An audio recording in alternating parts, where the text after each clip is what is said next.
Bom dia, irmãos e irmãs. A paz de Jesus, o amor de Maria esteja em vossos corações. Amém? Eu sou Nivaldo, ministro da palavra da paróquia Nossa Senhora do Rosário, da Diocese de Santo André. Irmãos e irmãs, estamos na oitava de Páscoa. Hoje, sexta-feira, 17 de abril de 2020. E a liturgia de hoje, a liturgia da palavra, ela nos traz, na primeira leitura, do Atos dos Apóstolos, capítulo 4, do versículos do 1 ao 12. O Salmo responsorial, 117, dos versículos 1 ao 27. E o Evangelho de São João, capítulo 21, do 1 ao 14. Em nome do Pai, do Filho e do Espírito Santo. Amém. O Senhor esteja conosco. Ele está no meio de nós. Proclamação do Evangelho de Jesus Cristo, segundo São João. Glória a vós, Senhor. Naquele tempo, Jesus apareceu de novo aos seus discípulos, à beira do mar de Tiberíades. A aparição foi assim.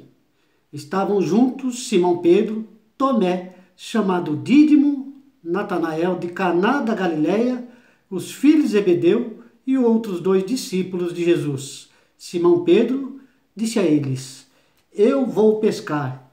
E eles disseram: Também vamos contigo. Saíram, entraram na barca, mas não pescaram nada naquela noite. Já tinha amanhecido e Jesus estava de pé na margem, mas os discípulos não sabiam que era Jesus.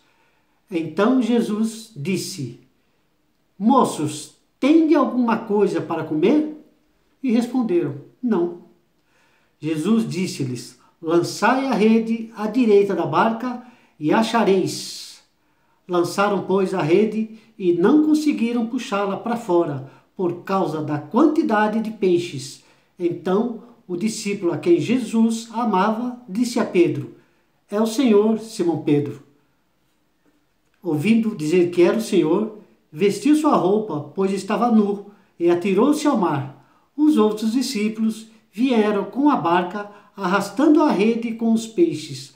Na verdade, não estavam longe da terra, mas somente cerca de 100 metros.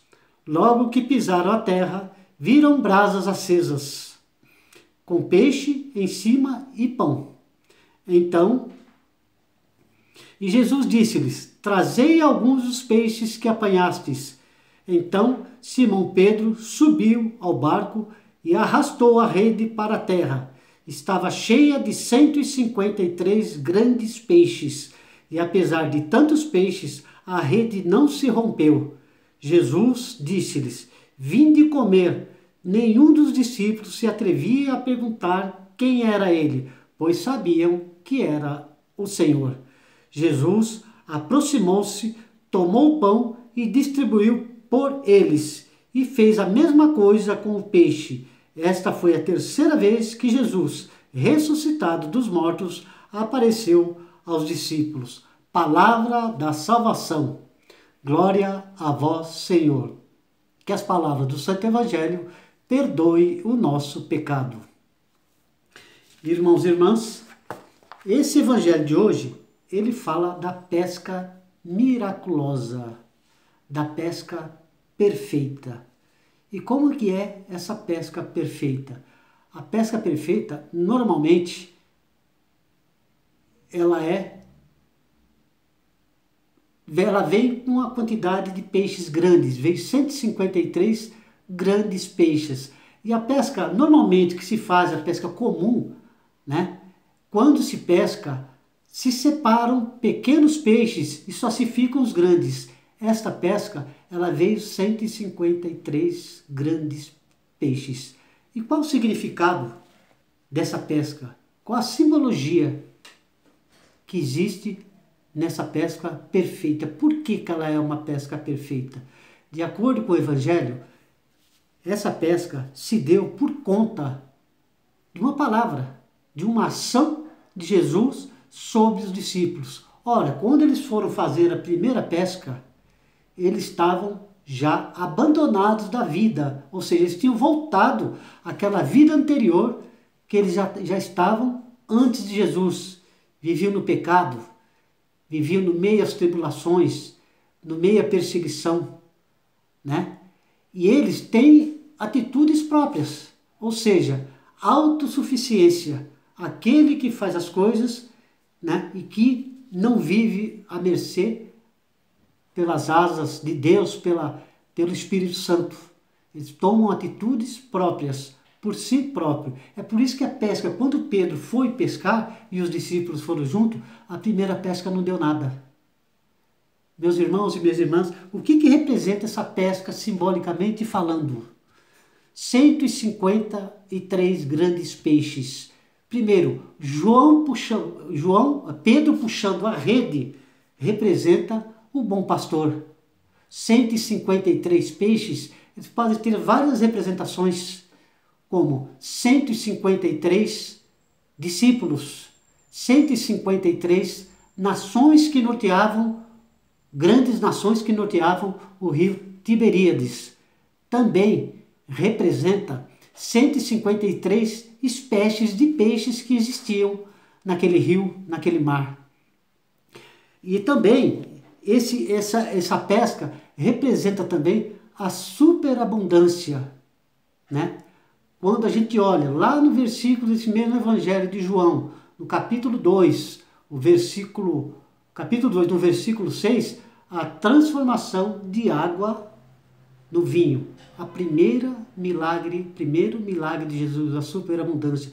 E também nesse mesmo Evangelho de João, lá no capítulo 6, do versículo 11, a multiplicação dos pães. Né? E também existe um detalhe interessante nessa pescaria, tá? A diferença dessa pesca para aquela pesca lá do Evangelho de João, no início da vida pública de Jesus, lá em Lucas 5, no capítulo do 4 ao 10, aquela primeira pescaria, Jesus estava presente no barco, estava dentro do barco. Nessa pescaria agora, Jesus já está à margem, já está em terra firme, já está no céu. E mais uma vez, os discípulos não reconheceram, porque eles não estavam ungidos pelo Espírito, eles não conheceram Jesus naquele momento, né? Só que em obediência à palavra de Jesus, quando ele diz novamente, atire sua rede à direita, e obediência à palavra de Jesus, eles tiveram uma pesca miraculosa, uma pesca abundante com muitos peixes. Meus irmãos e minhas irmãs, hoje também existe a dificuldade da nossa autossuficiência. Nós queremos tomarmos decisões por nós mesmos, achando que nós somos autossuficientes, que em determinado momento, em determinadas ocasiões, nós não precisamos ouvir o que Deus tem para nos falar. E às vezes, com a nossa cegueira espiritual, não enxergamos a presença de Jesus em terra firme, ao nosso lado, à margem. E também esquecemos, muitas vezes, dos nossos irmãos, de atender os nossos irmãos. Quando Jesus diz à margem, dá-me de comer, esse mesmo que pede dar-me de comer, é o mesmo que nos oferece tudo. Nós temos com um olhar de cristão, olhar para o nosso irmão, com o olhar daquele que vem representado, Jesus, no nosso irmão mais pobre, no nosso irmão que está passando, que bate a nossa porta, que pede o alimento. Nosso irmão que está enfermo, que não recebe a visita. Nosso irmão desempregado, que precisa do apoio, que precisa de uma palavra amiga, que precisa do sustento. Nós temos que ser esses instrumentos, nós temos que ser esses discípulos. Já a primeira leitura, ela fala da ação de Pedro e João. Eles estavam ungidos pelo Espírito Santo, fazendo a ação de Jesus, dando seguimento à missão de Jesus. Louvado seja nosso Senhor Jesus Cristo, para sempre seja louvado. Até breve, meus irmãos e irmãs, que Deus nos abençoe.